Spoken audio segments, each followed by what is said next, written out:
Selamat pagi, bapak-bapak, ibu-ibu, anggota sekolah minggu, kelas dewasa dan dewasa senior. Pada pagi hari ini, kita kembali jumpa di dalam pelajaran dan mengambil judul Jangan Menyimpang dari Kehendak Tuhan. Adapun bacaan Alkitab pada pelajaran pagi hari ini diambil dari Kejadian pasal 12 ayat 10 sampai ke 20. Kemudian ayat hafalannya adalah diambil dari Mazmur pasal 139 ayat 23 dan 24. Sebelum kita mulai pelajaran pagi hari ini, mari kita berdoa terlebih dahulu. Ya Tuhan, kami datang pagi hari ini untuk belajar di kelas sekolah minggu. Pimpinlah kami Bapa. Tolonglah agar hamba juga dapat menyampaikannya dengan sesuai kehendak Tuhan. Tolonglah Bapa agar pelajaran yang kami pelajari pagi hari ini bermanfaat dan menjadi berkat bagi kami sekalian. Terima kasih Bapa. Hanya di dalam nama Tuhan Yesus kami berdoa. Amin. Apabila kita masih ingat pelajaran kita minggu yang lalu, Abraham telah diberikan janji seperti yang dikatakan di ayat yang ke-1 sampai ayat yang ke-4 yang berbunyi seperti demikian. Berfirmanlah Tuhan kepada Abraham, "Pergilah dari negerimu dan dari sanak saudaramu dan dari rumah bapamu ini ke negeri yang akan kutunjukkan kepadamu. Aku akan membuat engkau menjadi bangsa yang besar dan memberkati engkau serta membuat namamu masyhur, dan engkau akan menjadi berkat. Aku akan memberkati orang yang memberkati engkau dan mengutuk orang-orang yang mengutuk engkau, dan olehmu semua kaum di muka bumi akan mendapat berkat." Suatu janji Tuhan yang luar biasa. Nah, pada pelajaran pagi hari ini dikatakan bahwa di tempat Abraham terjadi kelaparan yang luar biasa. Sehingga Abraham pergi bersama Sarai ke tanah Mesir yang penguasanya adalah Firaun. Maka sebelum pergi, Abraham berkata kepada istrinya Sarai seperti yang dikatakan di ayat ke-11 dan sampai ayat ke-13 yang berbunyi demikian.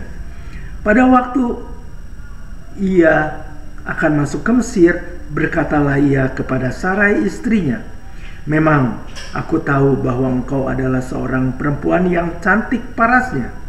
Apabila orang Mesir melihat engkau, mereka akan berkata, 'Itu istrinya.' Jadi mereka akan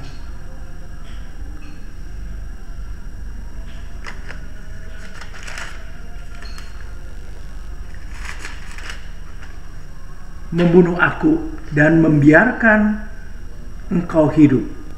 Katakanlah bahwa engkau adikku, supaya aku diperlakukan mereka dengan baik, karena engkau dan aku dibiarkan hidup oleh sebab engkau." Pada bagian ini kita melihat bahwa Abraham merancangkan masa depannya sendiri. Dia mempunyai pengharapan sendiri atas semua yang akan diharapkan dialaminya. Harapan atau pengharapan secara sederhana dapat dijelaskan sebagai suatu keinginan dengan ekspektasi hal itu akan terjadi. Kata yang sederhana ini mengandung makna yang begitu luas. Setiap manusia mempunyai pengharapan masing-masing. Namun dari sudut orang percaya, harapan atau pengharapan digolongkan menjadi dua golongan. Yang pertama, pengharapan dari orang percaya, dan kedua, pengharapan orang dunia. Kita lihat tindakan atau rancangan Abram sebagai orang percaya ternyata adalah pengharapan orang dunia.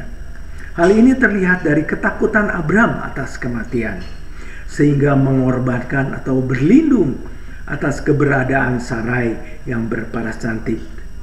Selanjutnya, memang semua rencana Abraham terwujud seperti dikatakan di ayat ke-16, yaitu Firaun menyambut Abraham dengan baik-baik karena ia mengingini perempuan itu, dan Abraham mendapat kambing domba, lembu, sapi, keledai jantan, budak laki-laki dan perempuan, keledai betina dan unta. Tindakan Abraham itu sesungguhnya suatu kesalahan besar atau dosa. Dia telah berbohong perihal Sarai yang sebenarnya istrinya, tetapi supaya mengakui sebagai adiknya. Ada pepatah yang mengatakan bahwa bila seseorang berbohong, maka akan melahirkan kebohongan berikutnya untuk menutupi kebohongan yang terdahulu. Dan Tuhan tidak suka akan tindakan Abraham tersebut. Namun, benarkah semua rancangan Abraham itu sesuai dengan rencana Tuhan? Kita lihat Tuhan tidak suka atas kelakuan Abraham, dan Tuhan bertindak. Di ayat yang ke-17 dikatakan sebagai berikut. Tetapi Tuhan menimpakan tulah yang hebat kepada Firaun, demikian juga kepada seisi istananya, karena Sarai istri Abraham itu.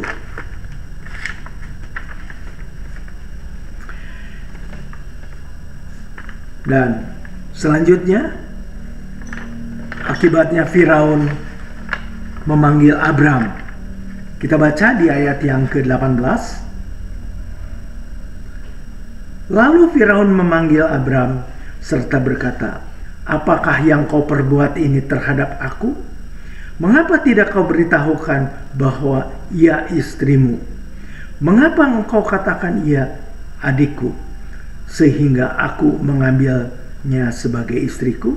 Sekarang inilah istrimu, ambillah dan pergilah." Akhirnya Abraham diusir dari Mesir.